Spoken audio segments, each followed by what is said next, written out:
Welcome to the Engaged by Design podcast. This is where we help you engage more learners more effectively.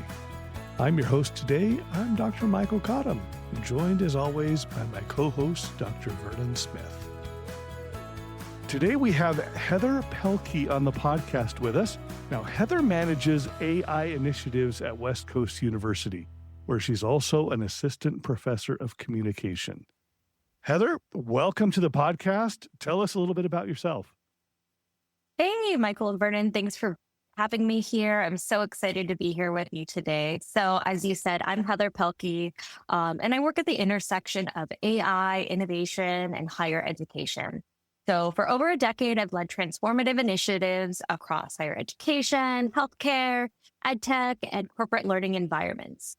So really, my focus is on helping institutions move from reactive experimentation with AI to intentional strategic implementation. And so I help by advancing AI literacy, designing scalable learning products, and building experiential curricula that prepare students to work effectively alongside AI systems. So at West Coast University's Innovation Lab, I help with leading and managing strategic AI initiatives that align technology, governance, and culture. Also, as an assistant professor of communication, I help to equip my learners with critical thinking, ethical reasoning, and AI fluency that they need to thrive in an AI integrated workforce. And it's all based in healthcare because all of our programs are focused on different healthcare disciplines. So ultimately, my work, it's really about preparing institutions and learners, not just to use AI, but to lead with it, to understand how it's integrated, and just really use it in a way that is meaningful and helps position them as leaders in the market or as professionals that are leading. That is awesome. So tell us, Heather, a little bit about how you got here and why this work is so important to you. Yeah. So like many people, I didn't have a straight path. No one does. I did the whole college thing. I went to grad school. And then I thought, I'm going to be a professor of communications and I'm going to do all this research. And then in my first year of doctoral school, I was like, this is not for me. This is not what I want to do. So I ended up leaving. And then again, my career kind of took a left turn, right turn, not a straight journey. And I found myself in kind of like a learning and development space. Because during that time, communications is an extremely broad field. But I was always focused on communication within organizations and communication in learning. And it's really interesting because those intersect a lot with like educational psychology and education fields, and they're kind of informed by one another. So I was in corporate learning and development, and I worked for various organizations. And the last place I was at was a startup in like finance technology space. And then 2020 hit, and like a lot of people, my organization collapsed, and I found myself without a job. And luckily, several months later, I was able to find a role at West Coast University in their innovation lab and have been able to kind of use my chameleon skills that are a little bit of like left brain and right brain kind of thinking of creative and analytical and putting them together. With the emergence of AI really in 2022, I started really focusing on going down that road as driving innovation initiatives within our organization. And it's kind of led me to where I am now. And so when you ask me, why do I do this work? My answer is really simple because higher education is at an inflection point. Artificial intelligence, it's no longer something that's theoretical or like a catchword, right? It's embedded in the tools, and our students like every day are using it, and it's shaping our workforce, our graduates, and it's influencing how knowledge is really created, accessed, and evaluated. So the real question is not whether should institutions engage with AI, but really like when we do, will we do it intentionally or reactively? And that's kind of like where I am at and how I got there. Yeah. And when you talk about, you've used the language intersections a lot in here, where different interests, different backgrounds, different even values of different professions, whether it's corporate learning development, higher education, communications, technology, there's these intersections. And where there's an intersection, there's the potential for collisions, right? And they can be destructive, or they could be, additive. They could be really creative. And it sounds like you lean into that creative side of letting those things crash together and create something new. It sounds exciting. What do you just love about the innovation stuff you're working on? I love that it has the potential to shape the future and how we do things, right? We're at a spot where like thought leaders in the AI space are changing the future as we know it, so to speak, right? And I would be honored to be part of that growth that is happening everywhere and helping to lead the change, right? Because it's hard. Change is really hard. A lot of us are resistant to change. We want to continue to do things the way that we are. And with things moving as quickly as they are currently, change is really difficult. And so being somebody to help not only like facilitate that change, but help others along the way and feel comfortable with getting on board with change. For me, that I think is probably the most rewarding or exciting thing. Let's talk, and Heather, let's talk about the pace of change, right? And so what I'm seeing and I'm experiencing, but I'd like you to talk about, how does the pace and the acceleration of the change, how do you experience that in the initiatives that you're doing? Okay, so how did the pace and acceleration of change emerge in what I'm doing? Well, first of all, in my daily work, it means that if I'm going to stay on top of the change, I have to be like knowledgeable and understand the systems that I'm working with, right? So I find myself subscribed to multiple different newsletters, constantly scouring the internet. I mean, AI has like a big headline of something new every day.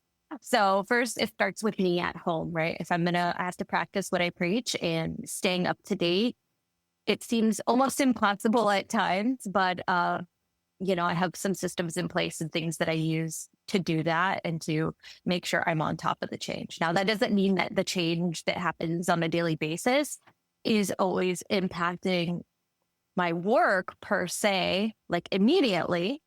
But it's important to know because it helps you look down the road at what's coming, right? New models that are emerging, what they're good at. I always have people ask me questions like, oh, well, which model should I use for this? Or I get one frequently on like PowerPoint. They want to use AI for PowerPoint slides. And like, my chat GPT just can't get it right. And so having those conversations and being informed enough to tell them like, well, we're not there yet. Like ChatGPT, it's not really great at PowerPoint slides, or AI tools haven't made it there unless you're working with a specific tool that focuses on developing slides, right? Right. And just having that knowledge, I think is really key to being able to lead in this space.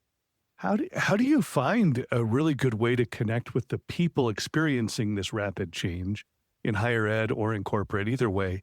How do you really connect and support them? It's the human experience that we're trying to enhance, right? Yeah, I think that it goes really deep for me because I come from that communications background.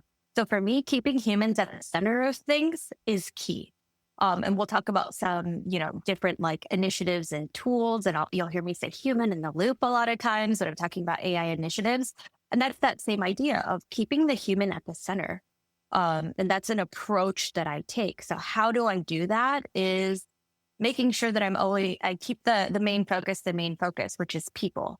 I'm not ascribed to a belief that AI is going to take over, right? AI is going to be as strong as we make it. And I think that the best capability is with how the humans can use AI, because ultimately for really important things, humans should be reviewing AI's work because I don't feel that it's 100% accurate.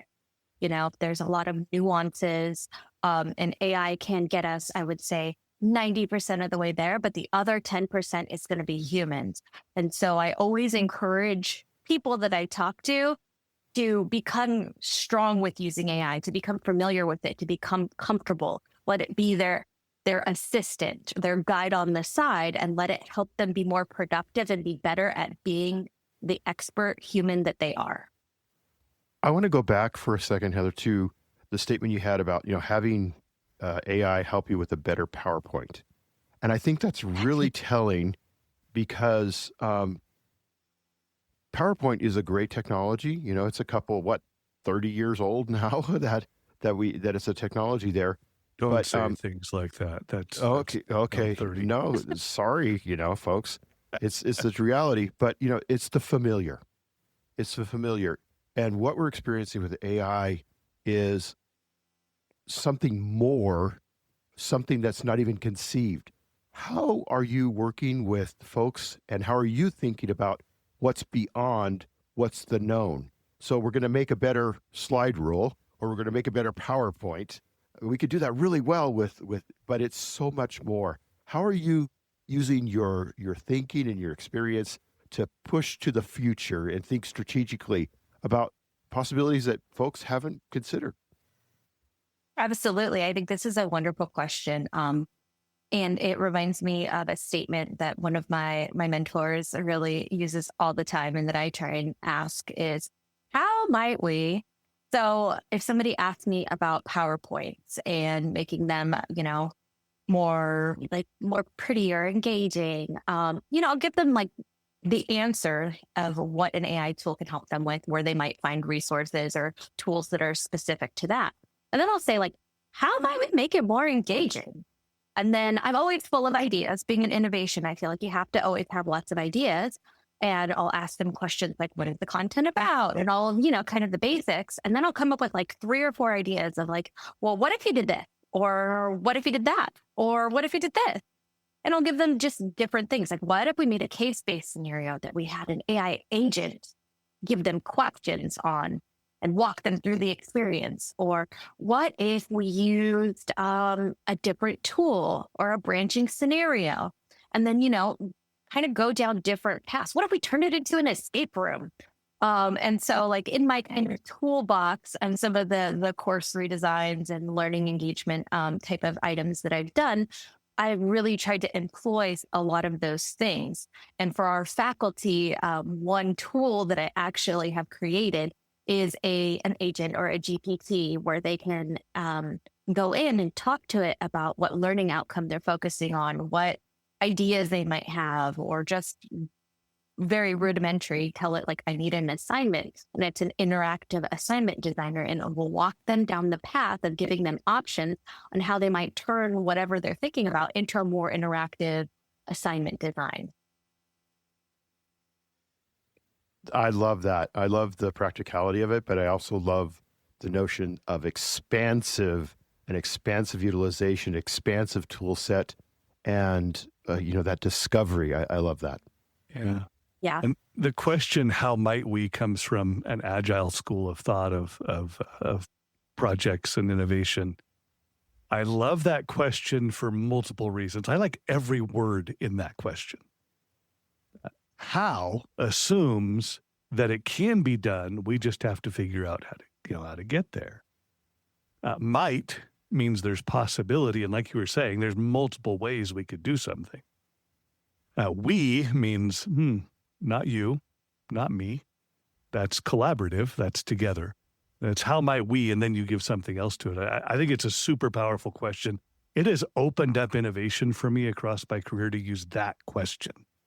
It removes a lot of blocks. So is there an example of a time where you've been working with someone at the university, building a class or whatever, where that question just took them from, I want better PowerPoint slides, to, boom, escape room? Is there any example you could share with that? Yeah. One of the projects that I worked on was entirely redesigning a master's in health administration program. And I worked really closely with the program's dean and with a lot of subject matter experts. And I found that the faculty or subject matter experts wanted to go back to doing papers and kind of like, I call it making vanilla cake. They know that recipe really well. We do a discussion, we do a paper, we do a discussion, we do a paper, right? And I'm like, vanilla cake is delicious and it works well. But what if we made chocolate lava cake or a really good paradise cake that I always get every time I go to King's Hawaiian in Los Angeles to go to visit? Right? Something really fun and different because other flavors can be good too. And I remember like how might we question, it just didn't resonate. It just didn't take that subject matter expert to the next level.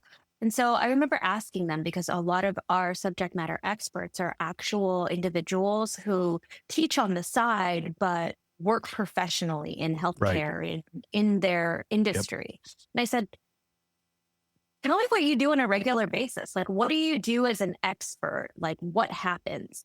And I remember she was talking about having to go through all of these reports and looking at sentinel events that she was helped with hospital administration, right? And for sentinel events are kind of these like big things. They have to be reported. You know, the hospitals may or may not get like a kind of like doc for having these things happen, right? This is not my subject matter expertise, and it was a while ago.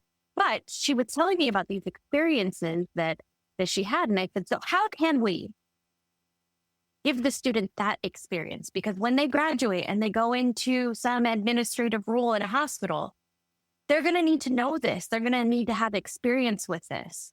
And then actually, like, it kind of emerged that we ended up doing multiple different things with branching scenarios in one area. And then we did like an escape room in another area where you got to find clues or make decisions, right? That take you down different paths. And then I would say probably the best and coolest experience that we came up with was this kind of idea that I'm like kind of pitching as this like new modality of experiential learning where you program like AI agents or GPTs with specific knowledge on the back end, and then they act as a character or they act as an experience. There's really kind of two ways of doing this, right? So having it as a guide on the side, and I'll give you my experience, my example of Jerry. So for one course, the project management course that we were building, the students had to do their project budget. Oh, so fun. But we did make it fun. So the project scaffold, all the project scaffold to a big project management plan in the class. But for this project budget, what we did is we programmed a GPT. We gave him some knowledge on the back end. On like the cost of things, and the students had their restrictions. They were doing a waiting room rebuild. They had a certain budget. They couldn't, call in like contractors for major things where they would have to, move pipes around. So it was like they had a good amount of leeway, but then they also had some restrictions. So as part of this building their project budget, what they had to do was they had to get on the office chat and talk with a person, which is an AI agent we programmed named Jerry. He had a personality. He was a Dallas Cowboys fan. He was based in Texas, right? He had this whole persona, but the student had to ask Jerry quotes like, hey, I need a quote for paint for the waiting room is this many square feet. Give me a quote. And then he'll give them multiple options, the top quality, medium, quality paint, low quality. What about the labor? What do you think that's going to cost? And this guy in finance, they would go through and chat. And as a guide on the side, he would help them with getting the cost estimates that they would then put into their project budget as they built their budget. An activity similar to something they would actually be doing with having to call around and get quotes and kind of do some bottom-up estimating, right? And so that's one approach. The other approach that we did was actually having the AI agent be the experience. So it walks them through a process. It walks them through a scenario, making ethical decisions, learning about and navigating policy within the healthcare organization, right? We had a number of these that we ended up coming up with. But when we started to get at what the actual person does as a professional, that's where the rubber really hit the road for us. And it became this experiential learning that the students were able to engage in a safe environment using stimulation that's AI powered and extremely powerful and very realistic, but it had the guardrails on and we were able to control, we were able to see, able to offer feedback so that when students graduate, they come into a scenario where they're ready to handle it versus that learning on the job, that big curve that we were seeing a lot in the past. It's amazing how AI has facilitated that. We couldn't have done that 10 years ago. We built bounded simulations that actually had more boundaries. But now you can program an agent to do that interaction. Yeah, the simulation aspect of this is so powerful. And of course, in the healthcare field that you're teaching, we've learned that simulation can really, really increase the skill level of the students and their professionalism and their ability to handle just the ambiguities and whatever's thrown at them at the moment. Have you had students that have gone through this talk about the experience? What's it like for the student experience? And are you getting feedback on that? This is fascinating. Definitely. So I don't get the feedback directly because I'm not a faculty. I mean, as a faculty member, I do have one of these experiences in one of my courses, and students tend to love it. They're like, oh, we love learning about AI. We love being able to use it. But really, like from the other faculty that have these kind of more experiential type of learning experiences, students are saying that they feel more confident, that they feel empowered, that they feel like they're gaining experience that is actually relevant. It is the most heartbreaking thing for me to hear students say that they feel that the assignments they're doing is busy work and another paper is going to kill them because they feel like they're spending a ton of money on their education and it doesn't mean anything to them. That is a shift that we're seeing because when we're implementing these types of experiences, students are feeling like they're getting that bang for their buck, that they're ready, they're being prepared in a whole different way. And within the healthcare space, billions of dollars are spent every year for students or new employees, especially in like healthcare, like nursing, like first time graduates, I should say, to be trained again. And a lot of that training, you know what it resides around? And you're going to laugh. Communication. So they're getting those hard skills, right? Of course. Our students are learning, they're learning to put in an IV. They're learning to do, the paperwork. They're learning all those things. But where they're lacking is in the communication skills. And some of the work that I've done in the past has been with creating simulations using AI again, and just helping students practice their clinical interviews and interacting and building their skills like empathy.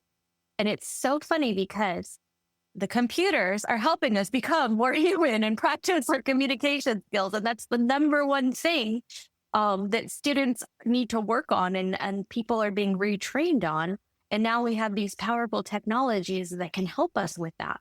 Because even though our computers are not smart, they're not Terminators or any of those things. Not what yet. they can do is replicate human patterns. And they're really good at replicating what it looks like to show empathy, what it looks like to be clear in communication.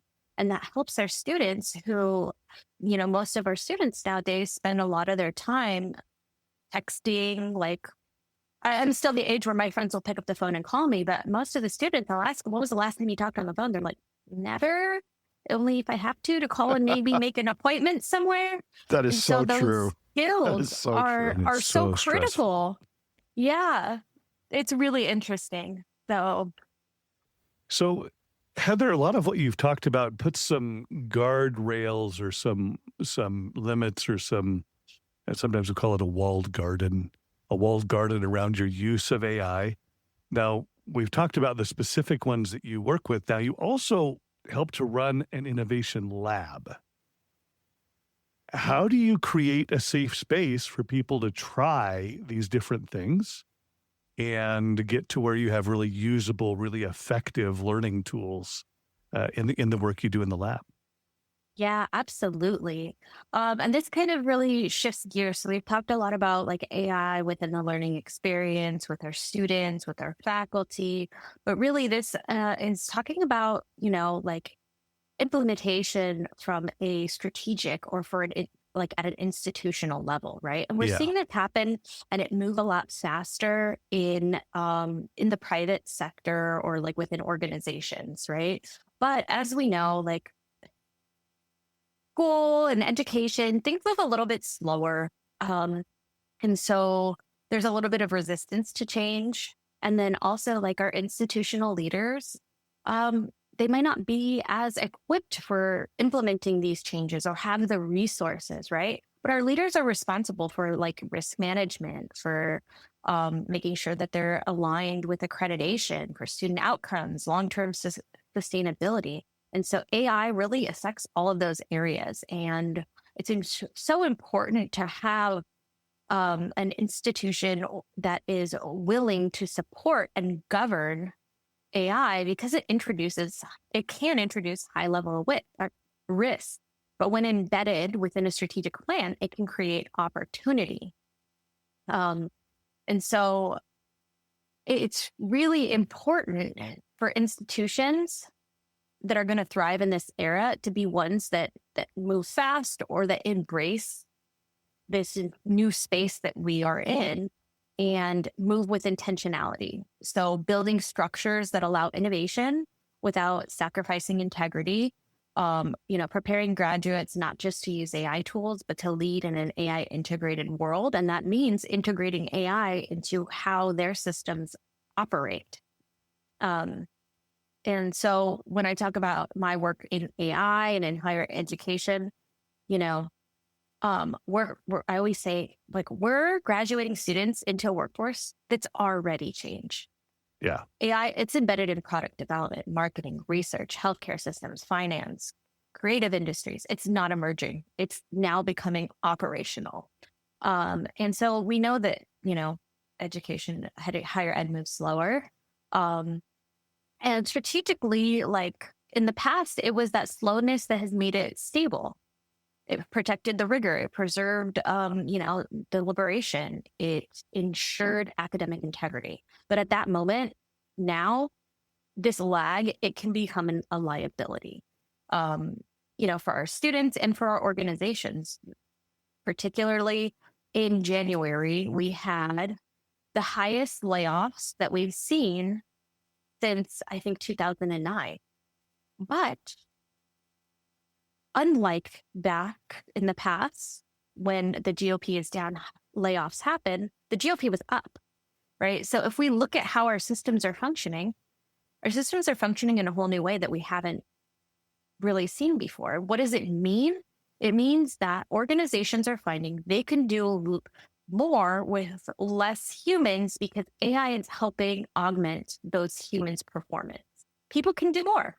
And that goes back to what I said right in the beginning, that the best thing that a human can be doing is learning AI and learning how to make themselves more productive, using them as assistants and resources so that they can be a better human.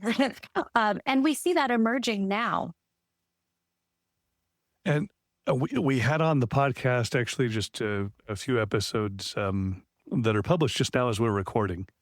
Tom Lombardo, who's a futurist, he likes to say we are already cyborgs, right? We already are augmented by technology. Can we become wise cyborgs?